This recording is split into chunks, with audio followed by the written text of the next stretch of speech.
She's doing a CIA informational video. Weird. An acting gig or is this something else? Perhaps. Or, but even so, you're doing an acting gig for the CIA. Who calls you for that? Whoa, stop everything you're doing right now. What if Joe Rogan just lit the fuse on the wildest scandal of the year, and the person at the center of it allegedly just threatened him back? Buckle up, because according to whispers racing across the internet, brand new leaked evidence has surfaced claiming Erika Kirk wasn't just in the room. She was allegedly the twisted handler pulling strings behind Charlie. And right after Rogan supposedly drops this bombshell, sources close to the situation say Erika fired off a chilling warning straight at the podcast king himself. Is this real? Is it completely overblown internet chaos? Or is it the kind of twisted power play that could explode careers overnight? One thing's for sure, the internet is already losing its mind. Comments are exploding, clips are going mega viral, and everyone's asking the same question. What exactly was Erika Kirk's role, and why would she allegedly threaten Joe Rogan the second the story leaked? Stick around, because we're peeling back the layers on this alleged bombshell like never before. You are not ready for what's coming. Hit that like button if you smell the smoke, because this one is already on fire. Let's go. Alright folks, let's dive straight into the heart of this swirling storm that has the entire internet buzzing louder than a beehive on caffeine. We're talking about the explosive intersection of conservative politics, a tragic assassination, a powerful widow stepping into the spotlight, and one of the biggest podcast voices on the planet allegedly stirring the pot in a way that has everyone whispering the same loaded word: handler. At the center of it all is Erika Kirk, who suddenly found herself thrust into the role of leading Turning Point USA after the shocking and heartbreaking assassination of her husband, Charlie Kirk, back in September last year. Charlie was a towering figure in the conservative movement, young, energetic, unapologetic, and someone who built Turning Point into a massive youth mobilization machine. His death at an event in Utah Valley University sent ripples of grief and outrage across the political landscape. It was one of those moments that felt like it changed everything overnight. But here's where the story takes a turn that nobody saw coming. In the months following the tragedy, questions started bubbling up, not just about who pulled the trigger, but about the dynamics behind the scenes. And then Joe Rogan, the king of long-form conversations, the guy who has hosted everyone from comedians to scientists to world leaders, decides to have a casual chat with comedian Mark Normand. What starts as typical Rogan banter quickly veers into territory that has conspiracy corners of the internet exploding. According to clips that spread like wildfire, Rogan referred to Erika as an odd duck and brought up these viral compilations of her on-camera moments, the intense stares, the so-called demon eyes that some people swear look straight out of a horror movie. He didn't stop there. He casually mentioned how a lot of people out there think she was Charlie's handler. Yeah, you heard that right. The word handler carries heavy weight. It suggests someone pulling strings, guiding from the shadows, maybe even with intelligence community ties. Rogan didn't invent the theory. He just amplified it by saying it out loud on one of the most listened to podcasts in the world. Now, before anyone jumps to conclusions, let's be crystal clear.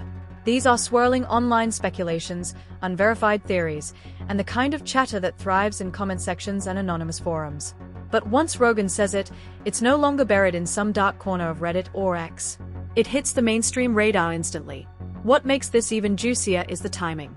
Erika had stepped up as the new face and leader of Turning Point USA, delivering fiery speeches, keeping the organization moving forward amid unimaginable loss. Some praised her strength and resilience. Others raised eyebrows at how quickly and confidently she took the reins. Add in some old video clips where she appears in what look like government-style training or informational segments, the kind of polished, intense delivery that fuels endless speculation about past connections, and suddenly the rumor mill goes into overdrive. Sources close to the chatter, and by sources, we mean the endless wave of anonymous posters, podcasters, and viral accounts, claim that right after those Rogan clips started gaining serious traction, things allegedly got tense. Whispers began circulating that Erika wasn't thrilled about her name being dragged into this particular conversation. Some even suggested she fired off a strong warning directed at the podcast giant himself, the kind of message that says back off without saying it outright. Again, this is all coming from the rumor ecosystem, the kind of according to people familiar with the matter talk that spreads faster than facts can catch up. Let's zoom out for a second and look at the broader picture. Charlie Kirk built his empire on challenging the establishment, rallying young conservatives, and pushing back against what he saw as cultural decay. Turning Point USA became a force, campus chapters everywhere, massive events, big donor money, and real political influence. When he was taken out in such a public and violent way, it left a massive void. Erika stepping in wasn't just personal, it was institutional. She became the continuity candidate in the eyes of many supporters.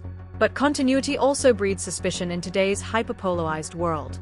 People started dissecting her every move. The way she carried herself on stage, some called it poised leadership, others said it looked too polished for fresh grief. Old interviews got resurfaced. Past associations got scrutinized. And those CIA-adjacent video clips? They became fuel for theories that her background might involve more layers than the public knew. Joe Rogan, for his part, has a long history of platforming uncomfortable questions. He's the guy who lets guests talk for 3 hours straight about everything from UFOs to politics to psychedelics. He doesn't shy away from what-if scenarios. In this episode, it felt like he was simply repeating what a chunk of the internet was already saying behind closed doors.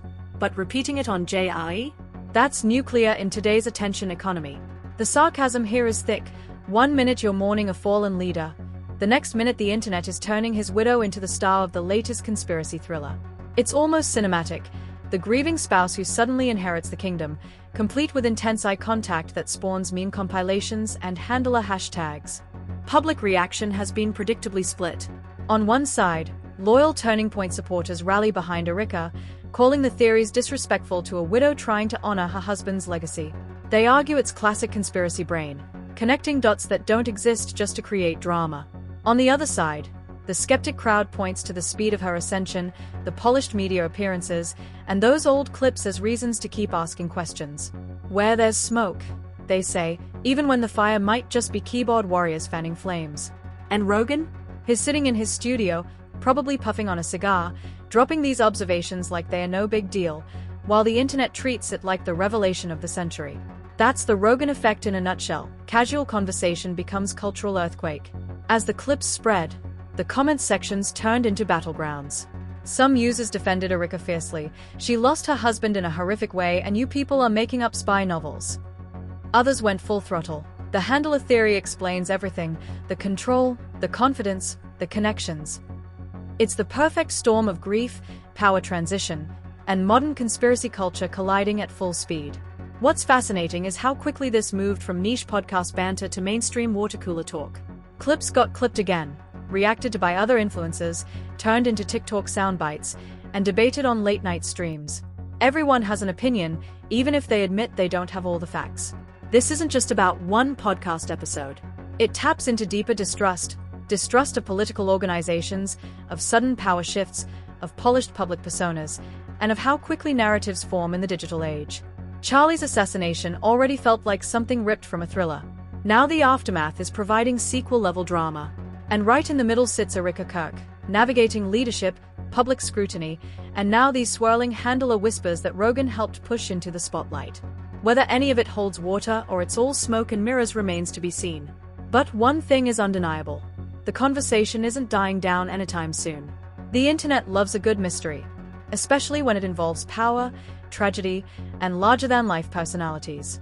And this one has all the ingredients: a slain conservative icon, his ambitious widow, viral intense eyes clips, government-adjacent footage, and Joe Rogan casually dropping the H-bomb on his show. As we keep peeling the layers, the question keeps echoing.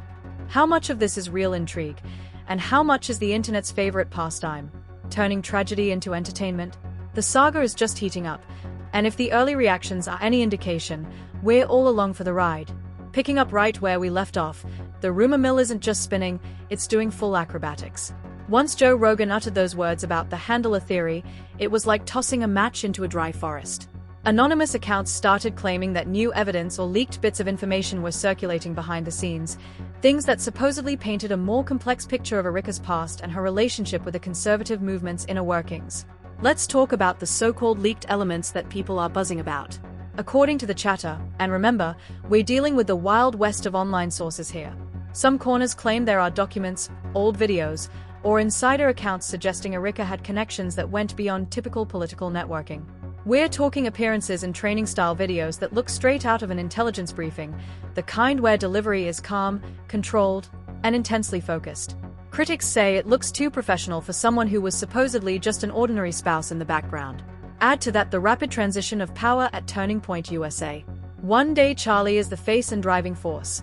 The next, Erika is stepping on stage with fireworks and delivering speeches that rally the base. Supporters call it inspirational leadership under pressure. Detractors call it suspiciously seamless. The contrast in public perception created the perfect breeding ground for speculation. Public reactions poured in from all directions. Conservative commentators split into camps. Some defended Erika as a strong woman carrying the torch, others stayed silent or issued careful statements about focusing on the mission rather than personal drama. On the flip side, voices like Candace Owens, who has her own history of high-profile feuds, reportedly dove deeper, producing content that questioned inconsistencies in public narratives around Erika's background. Whether that added fuel or just more noise is up for debate. Then there's the humor angle that the internet never fails to deliver. Memes exploded featuring side-by-side comparisons of Erika's on-camera intensity versus classic movie villain stares. Demon Eyes compilations racked up millions of views. Comedians on smaller platforms did bits about the widow who inherited the empire. Rogan himself has that sarcastic edge. He didn't go full conspiracy host, but his casual "a lot of people think" line gave just enough plausible deniability while letting the theory breathe. Imagine the scene. Joe in his Austin studio, lights low, guests laughing, and then the conversation drifts into this territory. It's not a formal accusation. It's banter mixed with genuine curiosity. But in 2026 media landscape, banter travels farther and faster than press releases. Within hours, clips were being dissected frame by frame. Audio enhancers were applied. Context was debated.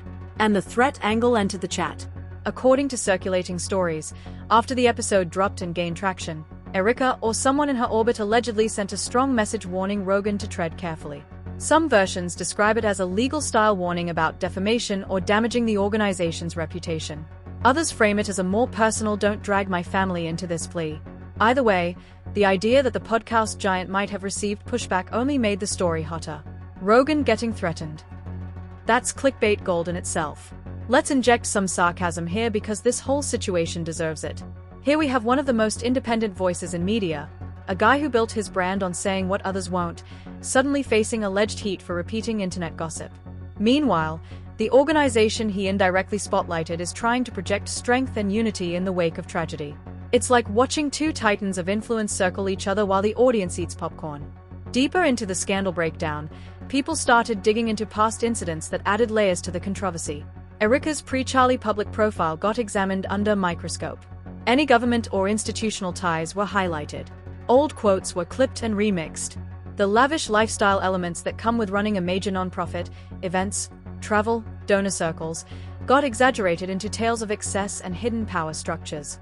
None of it proven, of course, but in the age of trust me bro sourcing, it doesn't need to be. Anonymous sources, the lifeblood of these stories, popped up claiming insider knowledge of tense board meetings, shifting donor dynamics, and a behind-the-scenes power play that allegedly favored certain narratives. One supposed source said the transition was smoother than expected because the strings were already in place. Dramatic? Absolutely. Entertaining? You bet. Factual? That's for investigators and time to decide. Public backlash manifested in predictable ways, boycotts called, petitions started, hashtags trending with both support and criticism. Some turning point events saw increased security mentions. Others reported record attendance as curiosity seekers showed up. The organization's media team likely worked overtime crafting responses that emphasized mission over drama. Hypothetical fallout started being discussed in comment sections and smaller podcasts. What if this leads to internal investigations? What if donors pull back amid the noise? What if legal letters start flying between parties? The tension built as people speculated on whether Rogan would address the alleged warning on a future episode, turning it into meta-commentary on free speech versus reputation protection. Humor sneaks in when you realize how absurdly modern this all is. A tragic real-world event becomes fodder for 3-hour podcast rants, TikTok stitches, and AI-generated deepfake debates. Pop culture references fly. It's part Succession, part conspiracy thriller, with a dash of Real Housewives-level interpersonal shade. The exaggerated details people love to add include claims of lavish spending on organizational events, abuse of influence in conservative circles, and corruption in how youth movements are managed. Again, these are the spicy seasonings added by online chefs, not confirmed recipes. But they make the story sizzle. As reactions poured in, one thing became clear. This wasn't just about Erika or Rogan anymore. It was about trust in institutions, the role of widows in legacy organizations, the power of podcast culture, and how quickly a single comment can reshape public perception. The internet's collective imagination ran wild with scenarios: secret meetings, hidden files, intelligence connections, power struggles that would make Washington insiders blush. Sarcastic takes ranged from, "Of course the handler theory is real, everyone in politics has one," to "This is what happens when grief meets the algorithm." Rogan's style, laid back, curious, occasionally provocative, perfectly complements the chaotic energy of this saga. He doesn't declare truths, he explores possibilities. And in this case, the possibility he floated has kept content creators busy for weeks. We're watching a real-time case study in how modern scandals are born. Tragedy plus power vacuum plus viral clip plus big personality equals endless engagement. Whether any of the darker theories hold any merit or whether it's all tragic misunderstanding amplified by outrage culture remains the million-dollar question. The story keeps evolving daily. New clips surface, new reactions drop, new anonymous leaks get shared. It's exhausting, entertaining, and eerily addictive all at once. Continuing seamlessly from the frenzy we just unpacked, the potential consequences of this entire episode are what have analysts, commentators, and casual observers glued to their screens.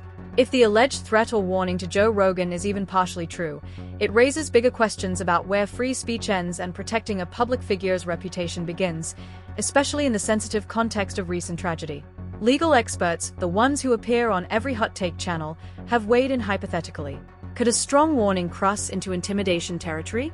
Could Rogan's platform respond with its own pushback on grounds of open discussion? Lawsuits in this space are tricky.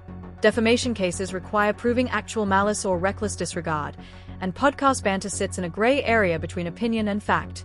Still, the mere threat of legal action can chill conversation or, conversely, make people double down. Government investigations? Unlikely at this stage, but the conspiracy crowd loves imagining congressional hearings or intelligence committee mentions.